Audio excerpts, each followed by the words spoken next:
Lyndon Ashworth, 61 years old and the public face of Ashworth Continental Properties, walked into the master bedroom of the Napa estate and picked up a cardigan draped over the reading chair. He held it at arm's length, the way someone might hold a piece of trash they'd found on the floor, then dropped it onto the open suitcase on the bed. "Everything in this room belongs to this house," he said. "And this house belongs to the family." Neva Calloway Ashworth, 36 years old, wife of his son, stood near the window with her hands folded in front of her. She did not look at the suitcase. She looked at the vineyard beyond the glass, the rows of vines running perfectly even toward the hills, the light falling long and gold across them. She said nothing. Lyndon left the room. Behind him in the doorway stood his wife, Margot Ashworth, 60 years old, pearls at her throat at 11 in the morning, because that was the kind of woman she was. She looked at Neva with something that was not quite pity and not quite contempt, but lived in the space between them. "You knew this wasn't going to last," Margot said. "Some women know their place from the start. You just took longer to learn it." She pulled the door closed behind her. Not a slam. Something quieter and more final than a slam. Neva stood in the room alone. The suitcase was half full. Someone had already packed for her, not neatly, but efficiently. Clothes folded wrong, shoes without their pairs, toiletries in a grocery bag rather than her travel case. Whoever had done it hadn't been trying to pack her things. They'd been trying to erase her. She crossed the room and closed the suitcase herself. She had met Fletcher Ashworth at a conference in Chicago 3 years earlier. He was 39, handsome, in the way of men who'd never had to work at it, with an easy laugh and the kind of confidence that came from a family name that opened rooms before you walked into them. She was running a panel on sustainable commercial development. He was in the audience for reasons she never fully understood, because sustainable anything wasn't what the Ashworths cared about. He asked her to dinner. She said yes. He called the day after. She hadn't expected that. What Neva had not told Fletcher at dinner or the week after or the month after was what she actually was. She was not hiding it, exactly. She just didn't lead with it. She'd spent enough years watching how people changed when they found out. The small recalibrations, the sudden carefulness, the way a conversation would tilt toward what she could do for someone rather than who she was. She was tired of that before she was 30. So when she met someone new, she waited. She waited longer with Fletcher because she wanted him to be real. He was for a while. They married quietly 18 months after the conference. A courthouse, 2 witnesses, dinner at a small Italian place on the north side of the city. His family found out afterward. That was the first thing they held against her.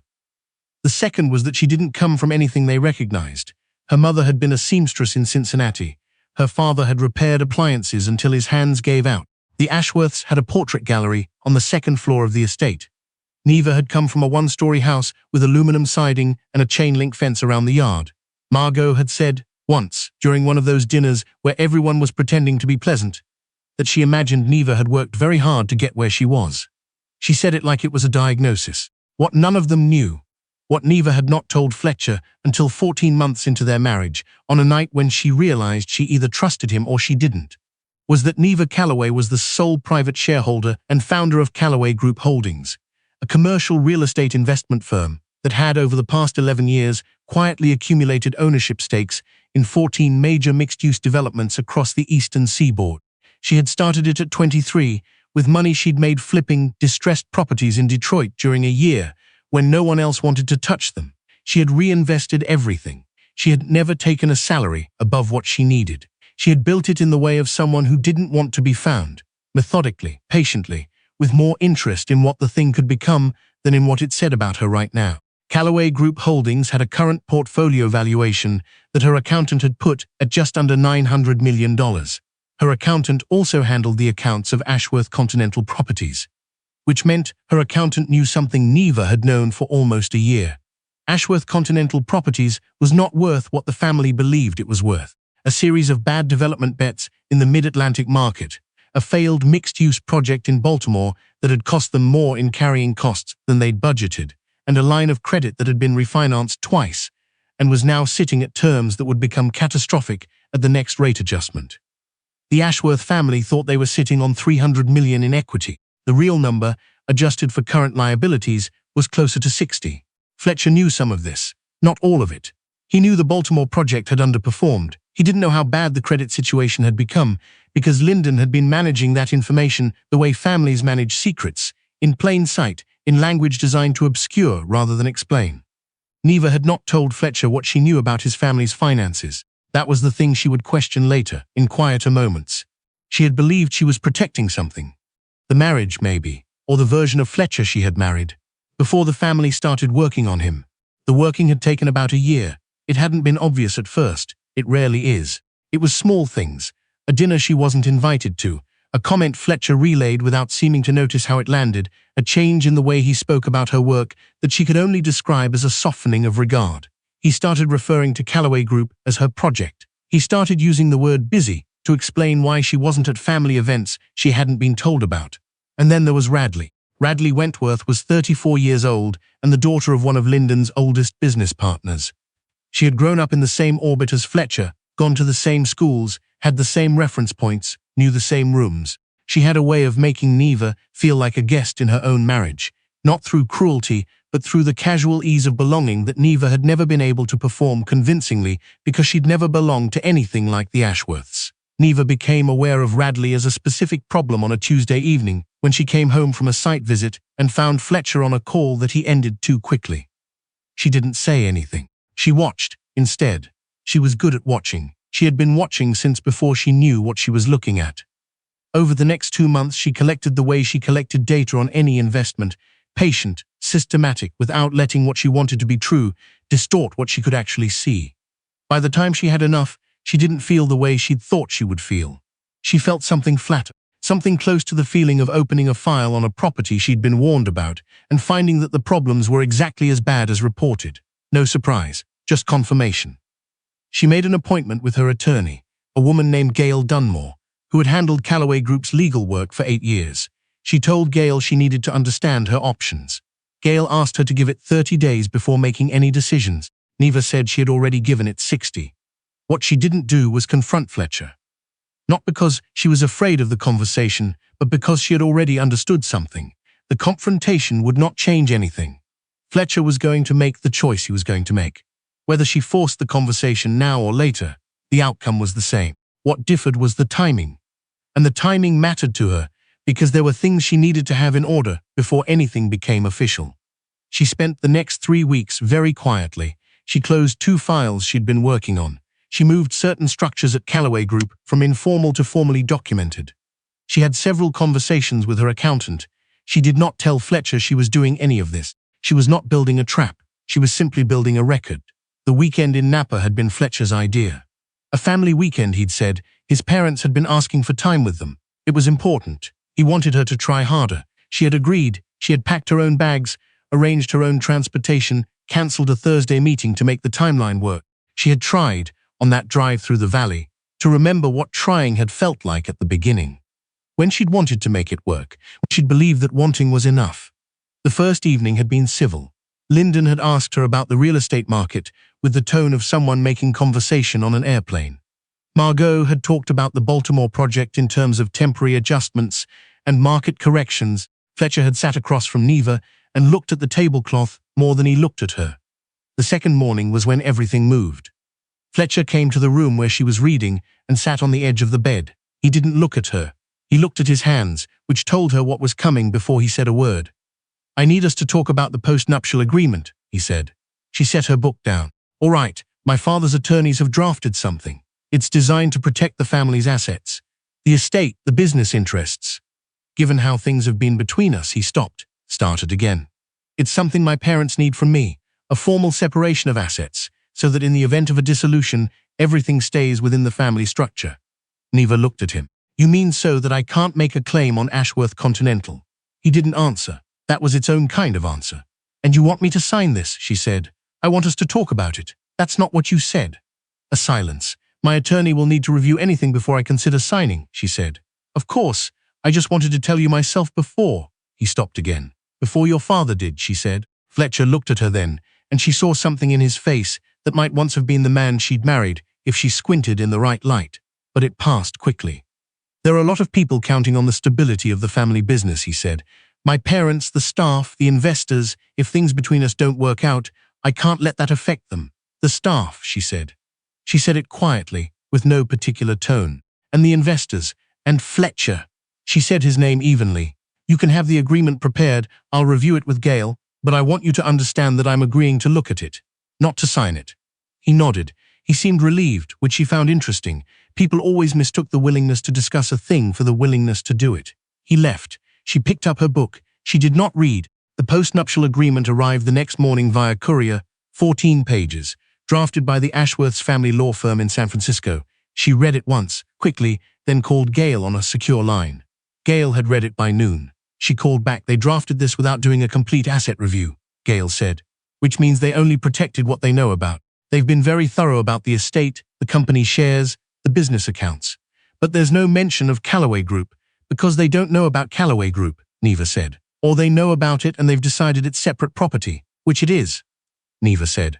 I founded it before the marriage. It was documented before the marriage. The growth since then has been retained earnings, reinvested internally. A pause. Neva. Do they know what Callaway Group owns? She looked out the window at the vineyard. No.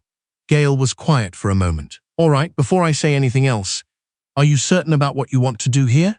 I'm certain about what I don't want to do. I don't want to sign anything that treats my marriage to Fletcher Ashworth as the event that created my financial life. It didn't. I built what I built before he existed in my world, and I built more of it while he was in it. I'm not signing something that retroactively rewrites that history. Then don't sign it, Gail said. But there's going to be a reaction. I know. There was a reaction that same afternoon. Lyndon came to find her in the garden alone, which was unusual enough to tell her the conversation had been planned. He sat across from her in one of the wrought iron chairs and rested his forearms on the table and looked at her with the expression of a man who had been managing difficult employees for 40 years and considered this to be a similar kind of meeting. My son tells me you have concerns about the agreement, he said. My attorney has concerns, she said. I told Fletcher I'd review it. I reviewed it.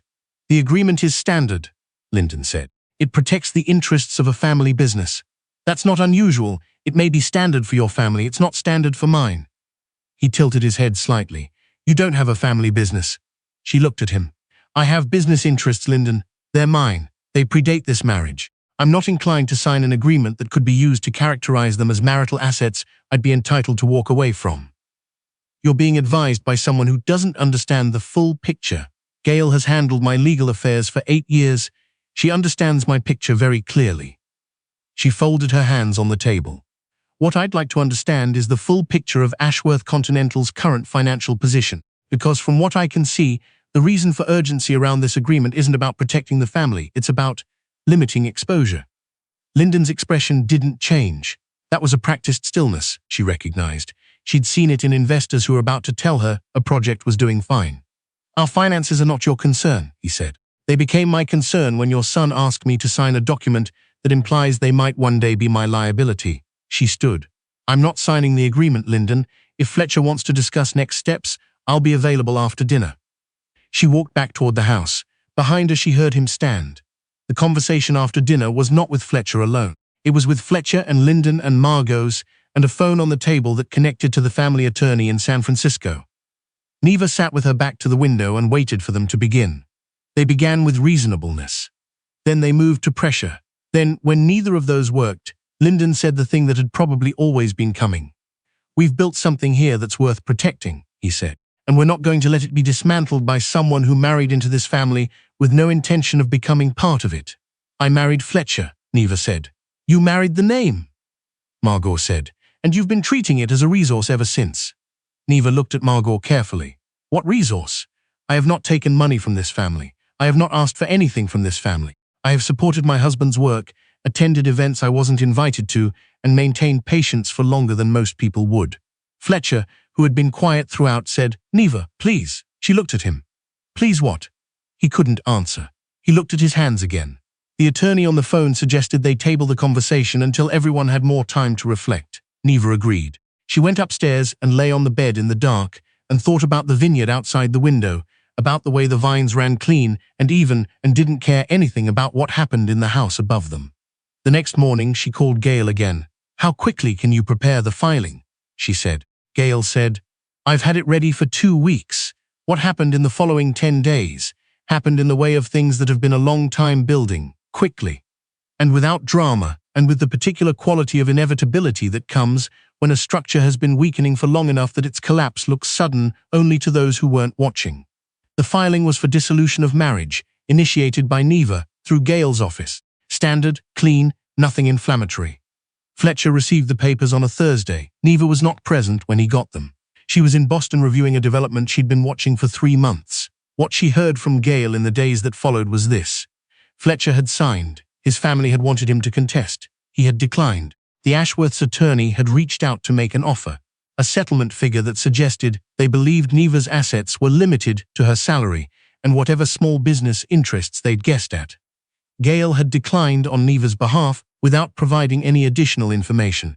The situation that complicated things for the Ashworths came from a different direction entirely. Ashworth Continental Properties had been in preliminary discussions with a capital partner for 6 months, a firm that had been making quiet inquiries about acquiring a majority stake, which the Ashworths had been considering as a way to stabilize their position without admitting publicly how unstable it had become. Those discussions had been with a shell entity that none of the Ashworths had looked into carefully enough to trace to its parent company.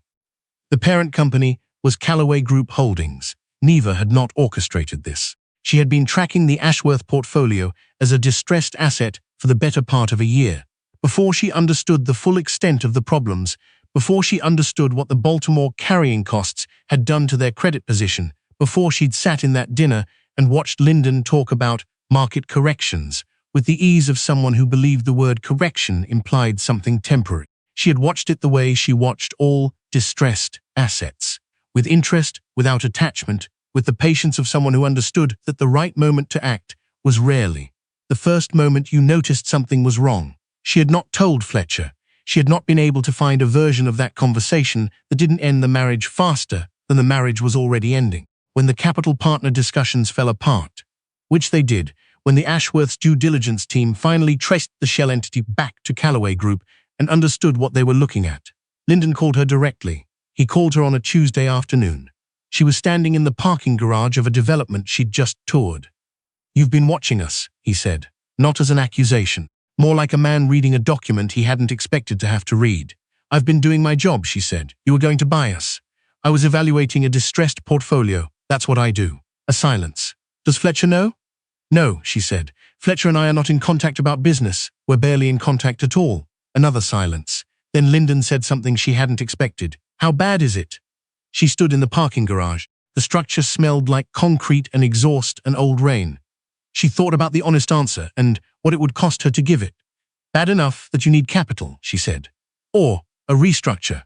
Or both, and you're not going to provide it." "I'm not going to provide it under the terms you were offered," she said. "Those terms assumed you had more leverage than you do." He was quiet for a long time. She waited. She was good at waiting. "What would you need," he said finally, "to have a different conversation?" She thought about Margot dropping her cardigan into the suitcase. She thought about Fletcher's hands on the table when he couldn't look at her. "I'd need you to understand what you're actually looking at," she said. "Not the version your attorney packaged for the investors, the actual position." He said, "When?" She said, "Thursday." The meeting on Thursday was in San Francisco at Gale's office because that was Neva's ground and she chose it deliberately. She brought her accountant and 2 members of her acquisitions team. The Ashworths brought Lyndon and their CFO and the family attorney who had drafted the post-nuptial agreement, who had the particular quality of a man who had recently understood something and was still adjusting to the understanding. Fletcher was not there.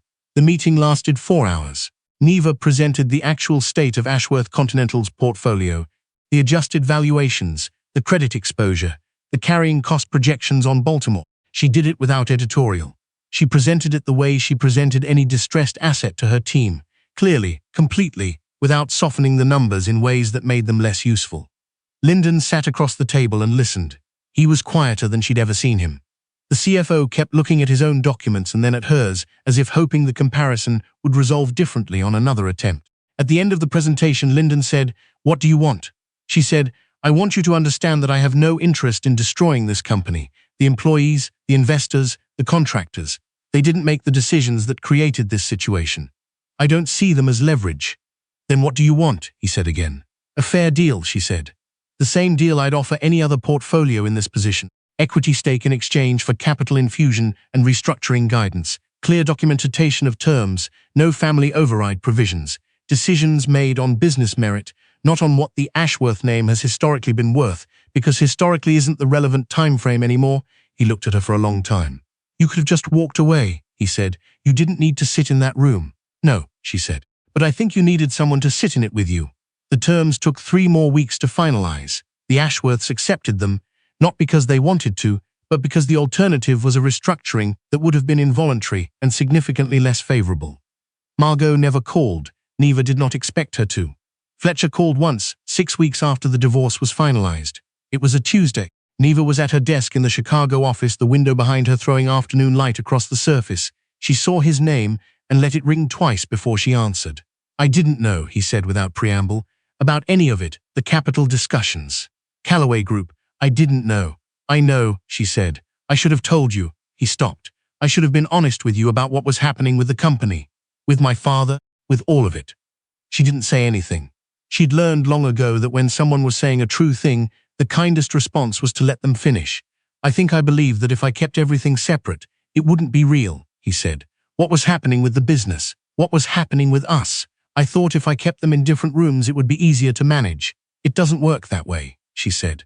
No, he said. It doesn't. Quiet. Are you all right? He asked. She thought about it. Yes, she said. The deal my father took. My family is saying you. He paused. Some of them are saying you planned it, that you engineered it from the beginning. I evaluated a distressed portfolio, she said. I've been doing it for 11 years. Your family's portfolio happened to qualify, and the rest of it? Us? She looked at the light on her desk. I married you because I wanted to. Everything that happened after that happened because of choices we both made. I don't think the story is more complicated than that. He was quiet for a long moment. I hope you're well, Fletcher, she said, and she meant it. In the particular way you mean a thing when you have fully released it.